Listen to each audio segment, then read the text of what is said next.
think it's 2023, and I So mean, sorry, wrong questions. Yeah, influencers are a big part. and of course with the market today, I think every business has influencers, and absolutely. us more than any, I would say, because I don't know how important it is. I mean, word of mouth today is very critical, and our product sells through influencers. It sells through people showing it. It sells through people explaining it. And as you said, I mean, that competition that we ran, it was a very successful competition because I would say a lot of the community are people that want to express their feelings, express their thoughts, and through anime it allows them to express their feelings and thoughts more easily because you have the sad animes, you have the happy animes, you have the jolly animes, and it just never ends, right? Because there's so much newness coming.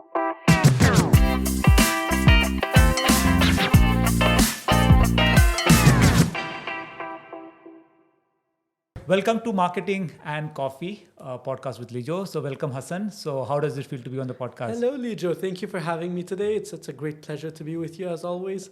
How I feel? I feel great. It's an amazing setup. Well done, and I'm very excited for today. Awesome. So Hassan and so I met Hassan maybe 2-3 years back, maybe. Yeah, roughly. It's been 2 years. Yeah, 2 years. Yeah. So I met Hassan for the first time. This young, energetic, bubbly kind of a guy.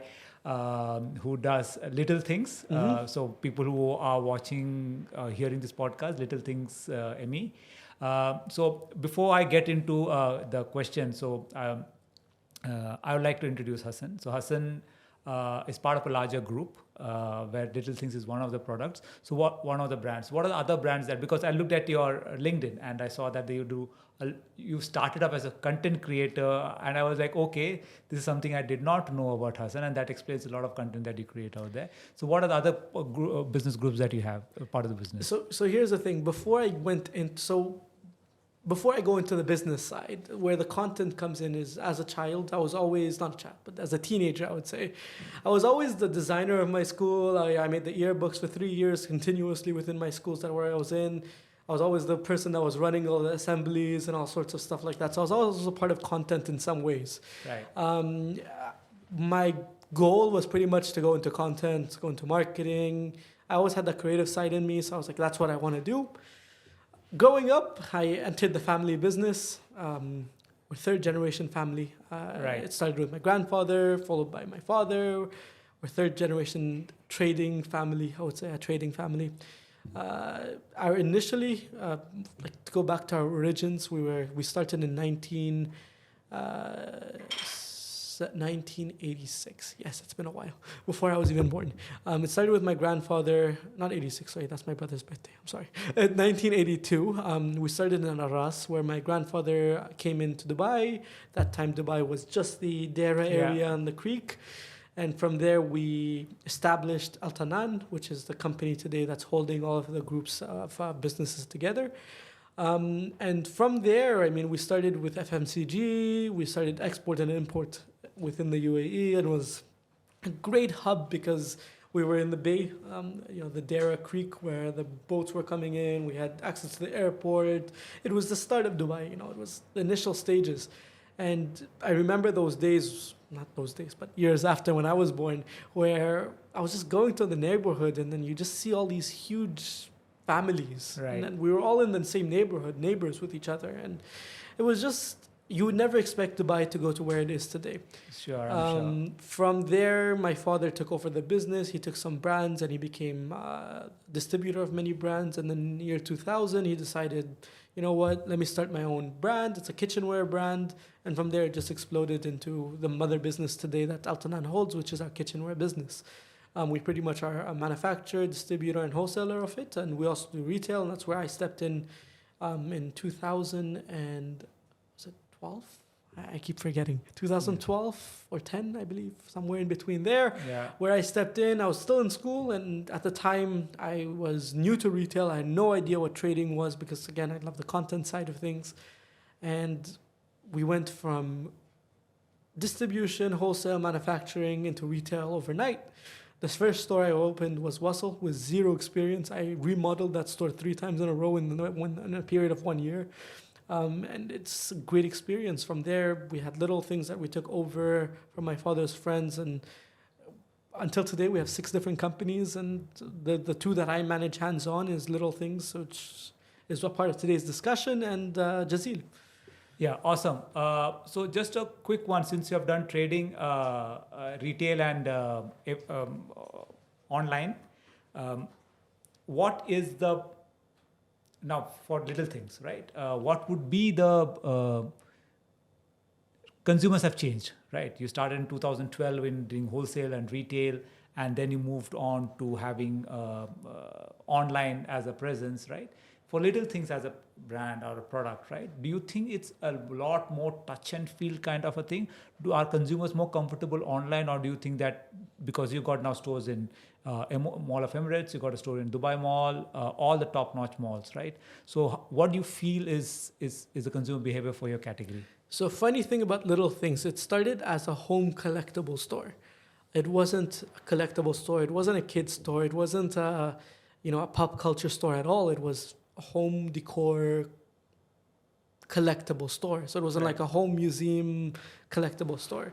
And when I took over that business, it was boring.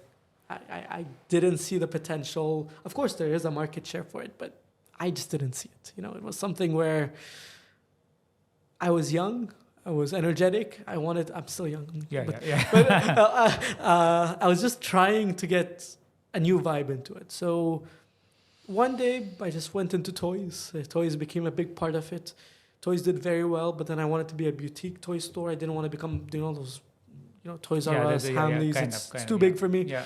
So then I was like, okay, let me make something small. And then it's called Little Things. So let me focus on the small, but then let's try to do big things because I can't keep it small.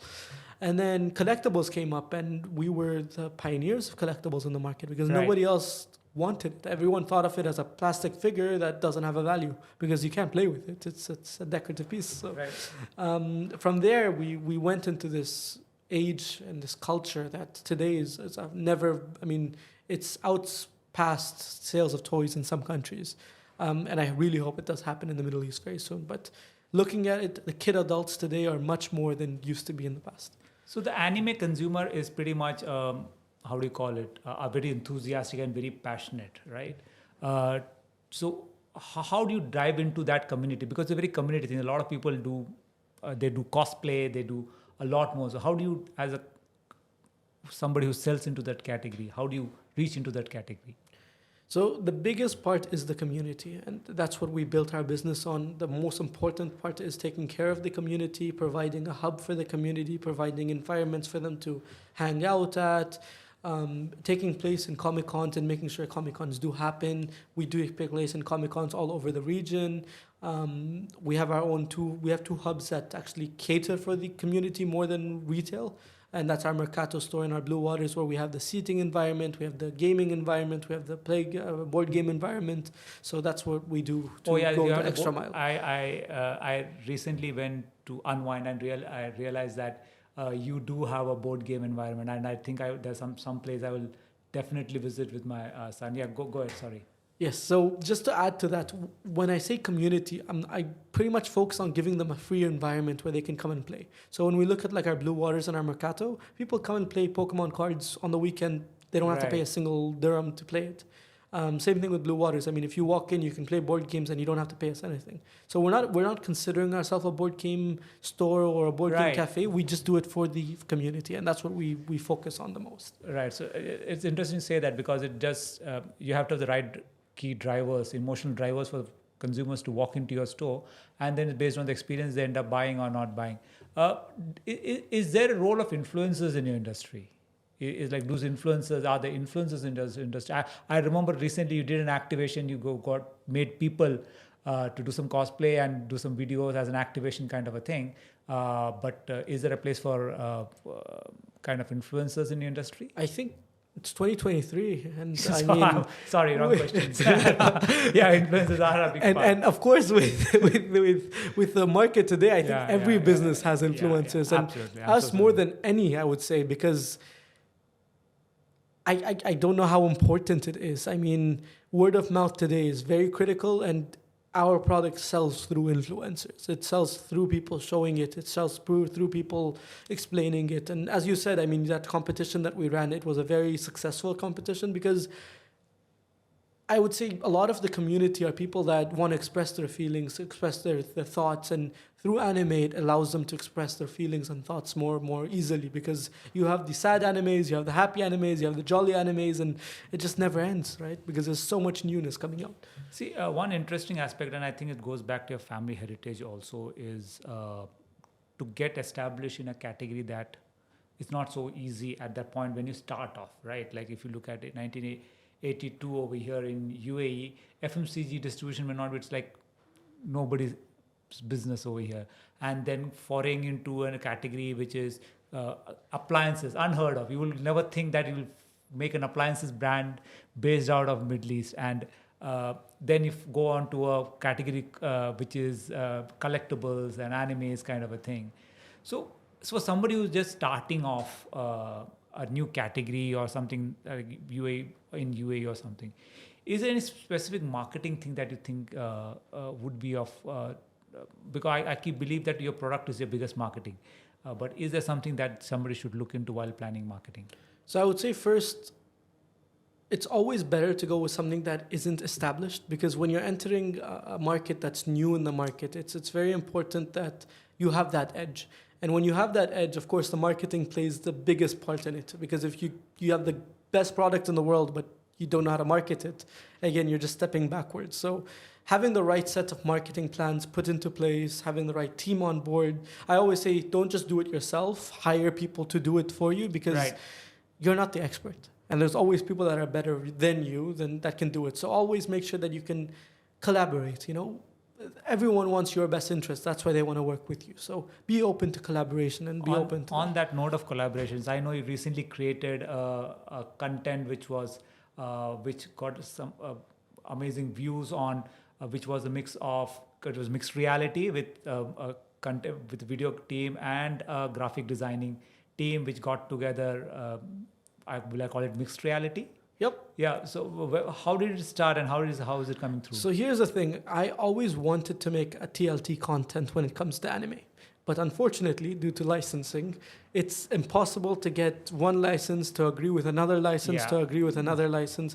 But then what happened was, okay, well, we don't need licensing anymore. We don't need anime. Let's use our figures. And when our figures talk to each other, we just bypass that. And on top of that, I had collaborated with very close friends that put that video together. They wrote the timeline, they did the animation. I had Space Tune, which is a TV channel that does the dubbing for them, that did the translation, did the voiceovers for me. And then when it all came together from 3 different parties, it was a fantastic put together. So, Mass House Studio, we had Paul that did it as well, Design Line, I believe. Was it? Yeah. Yeah. Yeah, so Design Line in Mass Out Studio and Space Tune, 3 companies coming together to put it, and now we're broadcasting it out, and it's very, very interesting. It's a story that's being told, and it's interesting, I would say. So when you create content like this, because your category is very unique and very exciting, and you're only limited by imagination, right? Totally agree. And time. Yes. Even if you have the best imagination, and we have seen that while working with you, it's also about executing it, right? How do you go about creating content? Because it has to be young, yuppie, and it's going to be exciting kind of a thing. How do you go about the entire process? And I know that you travel a lot, right? And how do you go about executing or planning this content that creates a huge amount of excitement in the category? So the best time I get ideas, and a lot of my team gets ideas, is on the plane. Because we're down with internet, we have a lot of time to discuss, and ideas just keep popping up. So the more traveling, the more ideas, I say. Right. And then, of course, when we visit other countries, we get ideas from there. And just understanding different cultures and different vibes of different countries. Like when you go to Japan and you go to China, they're 2 different vibes. And you see neighboring countries sometimes, but again, different vibes, and that really helps with the ideas and puts a lot of things together for us. Have they made you citizen of Japan yet? Not yet. Not yet? But soon, hopefully. Very soon? It's my 36th time now, so maybe the 50th day will. Do you have a separate passport with Japan to get the stamp? I had to renew my passport a few times. But it's not even expired. It's like a 10-year passport, but I still have to renew because there's no more space. Japan's sticker is a bit too big. So there's a lot of learning, Hassan, along this way. What would be your top 3 or 4 learnings that, or if at all, that you would like top of the mind that comes to you, which you would like to call out for consumers? I love that question. I would say the first, take everything step by step. Everything happens in the right time. So try not to rush, but as well, don't be too slow. Because if you're too slow, you miss out. And if you're too fast, you miss out in the sense of you don't accomplish what your goal was initially. That's the first one I would say. The second one is listen to a mentor, have a mentor, listen to them, take their advice, and be more open-minded. I mean, a lot of people in today's world, they always blame others instead of blaming themselves. So if you reverse that and always blame yourselves, you'll see a big change in life and how things are achieved in life. And the last one I would give today would be create your routines, create habits, and those habits really help you achieve bigger goals for yourself and achieve bigger outcomes. Great. So that brings me to the end of this. So That was nice. Yeah. So how does somebody get in touch with you? Like there can be multiple people who want to good talent that wants to work with you. Good suppliers who want to join hands with you. Considering your immense distribution strength in the Middle East. On the middle of before I close, what about Saudi? How are you expanding into? Are you planning to think of Saudi? So what we did is we pretty much wanted to expand our retail, but at the same time we have our distribution. So we were like, which one do we focus on? So we went with distribution, and then we said, okay, for retail, we're franchising it out. And we've already had a few countries that signed off the franchise. We're in the final processes of opening the stores, and we're very excited for those stores that are coming up. Excellent. So before we close, how does somebody get in touch with you? LinkedIn? So I'm on LinkedIn. My name is Hassan Tamimi on LinkedIn, or on Instagram, it's htamimi.com. Thank you so much for coming on this show, Hassan. Thank you very much, Lijo. Nice and I hope my listeners had a great value. I definitely had, because I did not know a lot of things, even though I met you so many times, right? It's always nice to catch up. Yeah, it's always nice to. Thank you very much. Thank you, Lijo. Thank you. Bye-bye. Bye.